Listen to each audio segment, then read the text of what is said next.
Hello there, friends. I thought today we would talk about things that sink or float. What do you think causes things to sink or float? Density of the objects is what causes it. So it's not the size of the object as to whether it will sink or float. The importance is what it is made of. So I have some things here that I walked around my house inside and outside to do a little experiment here to see what I think will float and what I think will sink.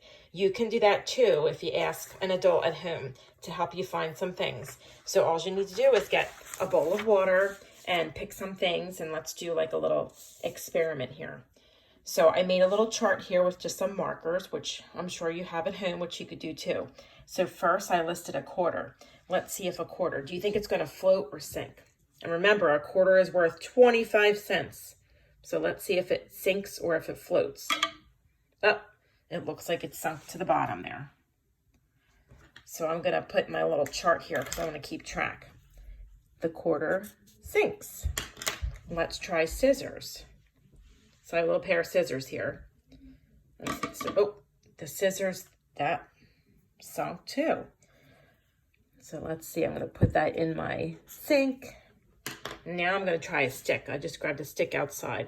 Let me take the scissors out so you can see what the stick does. So the stick is floating.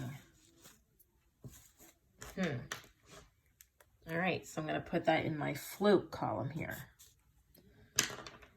And let's try a little flower. Grab the flower outside. These flowers are pretty. The flower is floating too.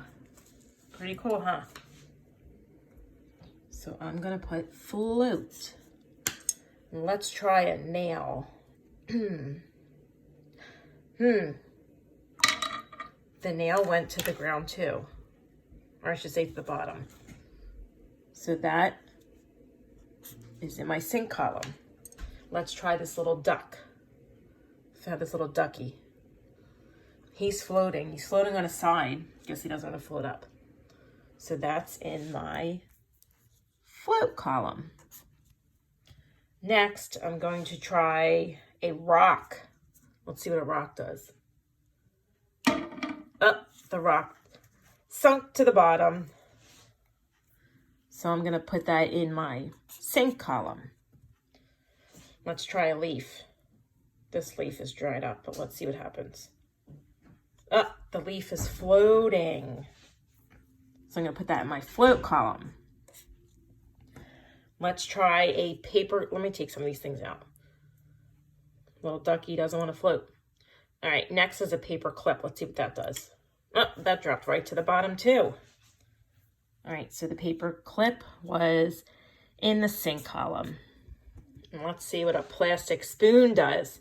I'm going to take the nail out first. So a plastic spoon, let's try that. It's floating. So let's see, we'll put that in the float column. Next, I have a penny, and a penny is worth, what do you think? 1 cent. You think that's going to float or sink? Yeah, I think it's going to sink too. Oh, went right to the bottom. All right, so we're going to put that in the sink column.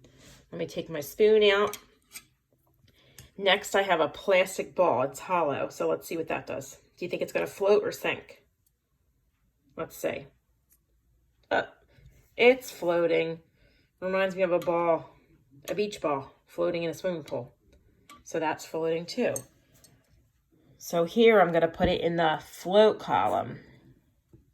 So let's see. I have 1, 2, 3, 4, 5, 6.